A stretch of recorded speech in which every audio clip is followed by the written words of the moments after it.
Bienvenidos a este taller virtual. Como ya ustedes saben, este taller se compone son 2 días. El día de hoy vamos a estar hablando sobre algunas de las cosas digamos, del tratamiento inicial de todo paciente intoxicado. Y ya mañana vamos a resolver casos clínicos, vamos a hacer un juego, va a estar también bastante bien. Quizás los que vieron o han visto Historia de la Medicina lo han escuchado nombrar. Es el padre de la toxicología. Es el autor de esa famosa frase que dice: solo la dosis hace el efecto, solo la dosis hace el veneno. Y eso es lo que nosotros, los toxicólogos, tomamos desde el año 1400 y pico. Lo tomamos como nuestra, digamos, como el principio fundamental de la toxicología, que todo es tóxico, todo es tóxico. Por eso es que yo siempre digo que esta es la especialidad más pesimista de la medicina, porque para nosotros todo es malo. Imagínense ustedes que a usted le duele la cabeza y se toma un paracetamol o un acetaminofén, 500 miligramos, y se le quita el dolor de cabeza, ¿verdad? Pero imagínense ustedes que se toma 10 gramos de acetaminofén, 10 gramos, 20 pastillas. También se le va a quitar el dolor de cabeza, ¿ok? Pero, además de eso, lo más seguro es que va a tener problemas hepáticos, posiblemente también un problema renal, insuficiencia hepática, se puede morir. Ahora bien, vamos a entrar ya en materia. Y pongan atención aquí porque le voy a decir algo que le va a facilitar mucho la vida. Y es cómo vienen los pacientes. O sea, solamente hay 3 tipos de pacientes intoxicados. No hay más. Solamente hay 3 pacientes, 3 tipos de pacientes. El primer grupo de pacientes son pacientes que se han expuesto a una sustancia tóxica conocida. Es decir, ya yo sé que se tomó 20 tabletas de acetaminofén, o que se tomó un campeón o un 3 pasitos,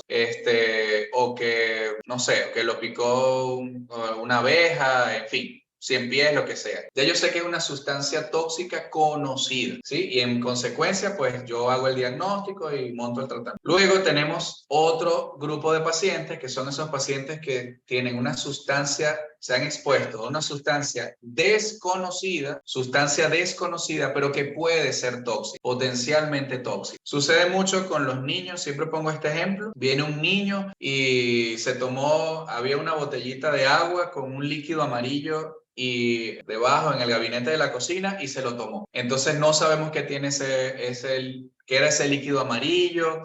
Lo leemos y no tiene como un olor característico, entonces nadie sabe lo que es, pero el niño se tomó eso. Entonces, en consecuencia, ese tipo de pacientes tiene otra conducta cuando lo vamos a manejar, ¿ok? Y en tercer lugar están los pacientes que tienen una patología desconocida y nosotros vamos a utilizar lo que nosotros vamos a aprender hoy, lo que sepamos de toxicología, para poder hacer un diagnóstico, por lo general un diagnóstico diferencial. Ejemplo, ¿okay? Porque van a haber solo 3 tipos de pacientes. Luego tenemos qué es lo que vamos a hacer con ese paciente, ¿okay? ¿Qué vamos a hacer con ese paciente? ¿Cómo lo vamos a abordar desde el punto de vista? O sea, ¿qué le vamos a preguntar? ¿Cómo hacemos una historia? Ya le puse el ejemplo de la paciente que llega embarazada a parir, ¿okay? Pero un paciente intoxicado, ¿qué le preguntamos? O sea, no vamos a estar perdiendo el tiempo. Entonces yo les voy a decir qué es lo que vamos a hacer, cómo le hacemos una historia.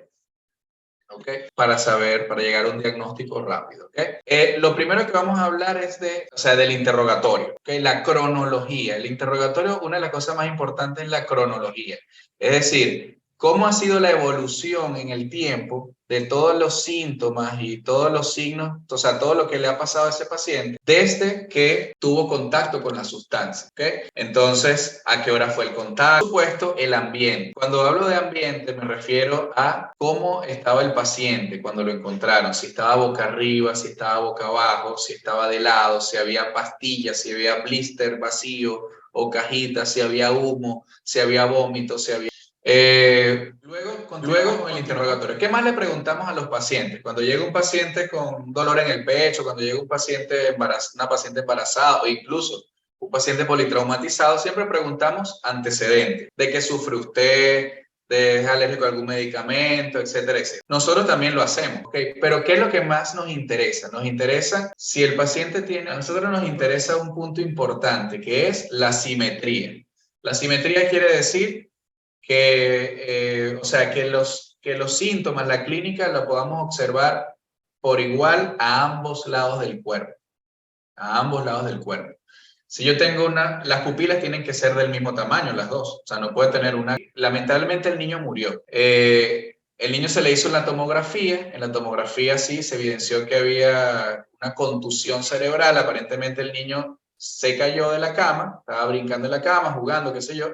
Se cayó y hizo un hematoma, etcétera. No hizo una fractura o la fractura no la visualizaron bien o no la palparon, qué sé yo, pero en la tomografía sí se veía el hematoma. Entonces, pues lamentablemente, veo que sí me están siguiendo, porque al menos están respondiendo las preguntas. Bien, entonces una vez que tenemos todos esos datos, como cualquier otro paciente, nosotros vamos a llegar a un diagnóstico. Y ese diagnóstico puede ser un diagnóstico específico o puede ser, si ya nosotros sabemos qué es lo que tiene, o si de repente con un examen lo determinamos, ya nosotros llegamos a un diagnóstico específico. Intoxicación por acetaminofén, intoxicación por benzodiazepina, intoxicación por, no sé, por heroína. Pero también a veces no lo sabemos con exactitud. Y entonces nos vamos y hacemos un diagnóstico sindromático. Quizá algunos de ustedes han escuchado algo que se llaman los síndromes toxicológicos o toxíndromes, ¿ok? Y ahí es donde entra esto. ¿Qué hacemos con ese paciente? Que para eso vinimos hoy aquí. Entonces, ¿cuáles son las medidas básicas? Son 3 nada más, también otra vez 3. Son evitar la absorción, aumentar la eliminación y el tratamiento específico. 3 nada más, ¿ok?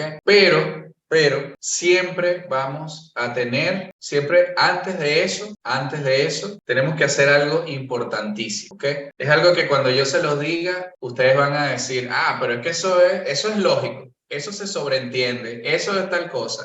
Pero claro, pero no es así tan claro, porque la mayoría de las veces, cuando llega un paciente intoxicado, la mayoría de la gente se pone como la niñita de la primera diapositiva, ¿se acuerdan? Se ponen como esa niña y se le olvida esa parte, ¿ok? Perdón, que es lo que tiene la jeringa esa grandota que yo le estoy hablando. Y una vez que ingresa el líquido, entonces ustedes bajan la manguera, bajan la sonda, y eso va por gravedad, se va a salir. ¿Ok? Entonces ustedes van a ir viendo cómo sale el líquido. Ese líquido, ustedes tienen que chequearlo, tienen que ver eso encima, pero también le cae en la ropa, ¿ok? Entonces, mientras la sustancia esté pegada en la ropa y él tenga la ropa puesta, pues por supuesto va a seguir absorbiendo. Pero eso no es todo. Si nosotros tocamos la ropa, también podemos intoxicar. Entonces, mucho cuidado con los pacientes que vienen con intoxicaciones por productos a través de la piel. Entonces, hay que bañarlo, sí, pero tenemos que tener nosotros mucho cuidado también con eso. Vamos a ver qué respondieron. No, dice que no. Jennifer dice que no. María Toribio dice que no escuchó. Perfecto. Entonces, ¿por qué no escuchó? Porque no lo dije. Hay muchos mecanismos por los cuales el antídoto hace efecto, pero no los vamos a ver hoy porque eso no va con lo de hoy. Lo que sí es importante saber es esto que está aquí abajo. ¿Okay? Esto que está aquí abajo. En el área geográfica, por ejemplo, en mi caso en el sur se da con mucha frecuencia esa situación. Sí, las intoxicaciones, el tema de la epidemiología en toxicología es fascinante. Aquí podemos estar hablando 1 hora nada más de epidemiología de las intoxicaciones, pero básicamente sí, es como tú mencionas, ahí, o sea, cada región, a pesar de que este país no es tan grande, cada región debe tener sus intoxicaciones más frecuentes. Con respecto a eso de los plaguicidas, en general, todas las herbicidas, seguramente hay mucho gramoxone o paraquat, y también tenemos, sobre una vez con el primer caso. Bien, entonces tenemos aquí un paciente masculino de 25 años de edad que ingiere, apagar mi cámara, que ingiere 2 sobres de 3 pasitos en un vaso de jugo a las 9 de la noche. A los 5 minutos presenta vómitos, piloerección, cialorrea, dolor abdominal, diarrea líquida y disnea. ¿Okay? Al examen físico, ahí tenemos frecuencia cardíaca 52, tensión arterial 90-60, frecuencia cardíaca 24, broncos pulmonares bilaterales, fasciculaciones en lengua y párpado y somnolencia. Está somnoliente. Entonces, ¿Cuál es el diagnóstico y cuál es la conducta inicial en este caso? Y conducta inicial, no estoy hablando de ya de que vamos a hacer, que lo hospitalizamos, que hacemos, no. ¿Cuál es la conducta inicial? ¿Ok? Entonces les voy a dar 5 es mucho, 3 minutos para que ustedes chequen bien el caso, lo lean bien y entonces empiecen ustedes mismos a intervenir, ¿ok? Yo les voy a avisar. O lo tenía puro. Ese cloro, igual cuando son detergentes, por ejemplo. Era un jabón era un detergente con blanqueador o sin blanqueador. Era un detergente industrial o un detergente normal del supermercado. Okay, entonces, esas son cosas que son importantes. Y en cuanto al plan, está muy bien. O sea, hay que ver las condiciones generales del paciente, hay que colocar una protección gástrica, ¿ok? No podemos hacer el lavado. Del 76, conocido Sí. comúnmente Flumucil en nuestro país. Correcto, doctor. Entonces, fíjense, importante, ¿por qué intoxicación por acetaminofén o por paracetamol? Si ustedes suman, aquí hay que ser un poquito más hábil, ¿ok? Ver un poquito más al fondo. Alguien levantó la mano, ¿verdad? Ok. Sí, está bien, pero ya usted dio la respuesta, era eso, la aclarando de a partir de cuánto, ¿verdad? Tenemos que tener en cuenta Sí. la dosis, ¿verdad? Para hablar de intoxicación por acetaminofén, para a partir de ahí pues tomar conducta.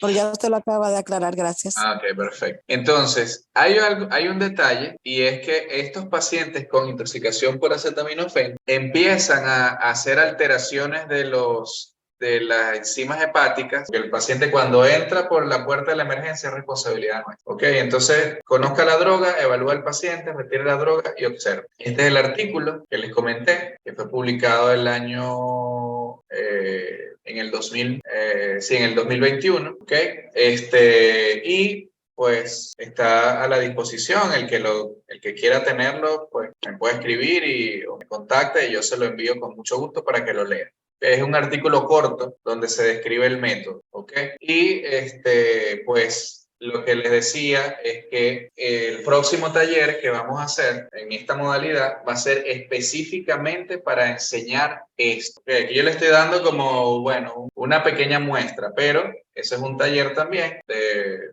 más o menos de esta misma duración, en el que explicamos droga por droga, por lo menos de las más comunes, droga por droga, cuáles son sus efectos, cuánto dura, tal, para que ustedes luego integren toda esa información y apliquemos la metodología cero. Y bueno, ustedes van a ver que eso no se le olvida nunca, nunca, nunca se les va a olvidar cómo manejar un paciente con una sobredosis o una intoxicación por droga. ¿Okay?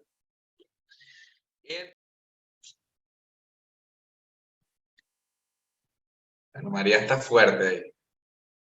Las intoxicaciones en niños son poco frecuentes, ¿cierto o falso?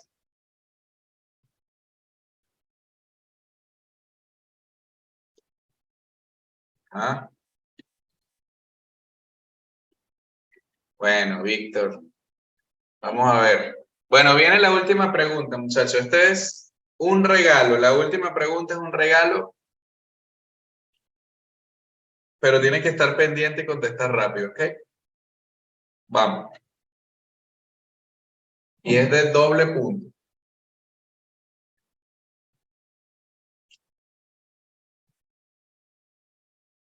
El único país que no tiene una unidad de toxicología.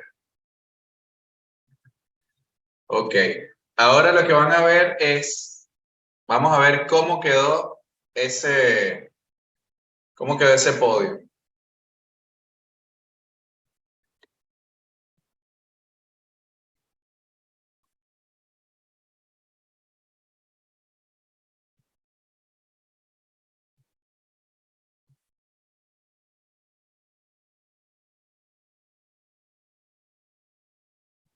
Excelente, Víctor.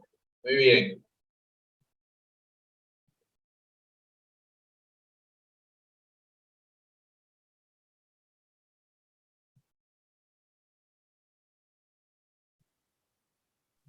Gracias. Ajá. ¿Le gustó? Claro que sí. Claro, a Víctor le gustó más porque se ganó el taller. Ok, No, y entonces. Víctor se lo ganó porque yo por leer rápido, hubo una pregunta que la puse mal y por Bueno. presionar rapidísimo, dije, cónchale, mira la respuesta ahí. Está bien. Bueno, chévere. Entonces, ya sabemos, Víctor el taller y María y Laita tienen entonces un descuento del 50% para ese taller de la metodología CER. ¿Ok? Que vimos hoy, entonces, bueno, no. Pero es importante, fíjense lo importante que es aprender de esta especialidad, de esta área del conocimiento. Y sí, una de las tareas que yo o de las metas, de los objetivos que yo me he trazado en los últimos meses es tratar de masificar un poco esta información aquí en el país. Entonces, gracias a Dios. Bien, entonces, nada, gracias por su participación y seguimos en comunicación. Espero que podamos encontrarnos en otras actividades también.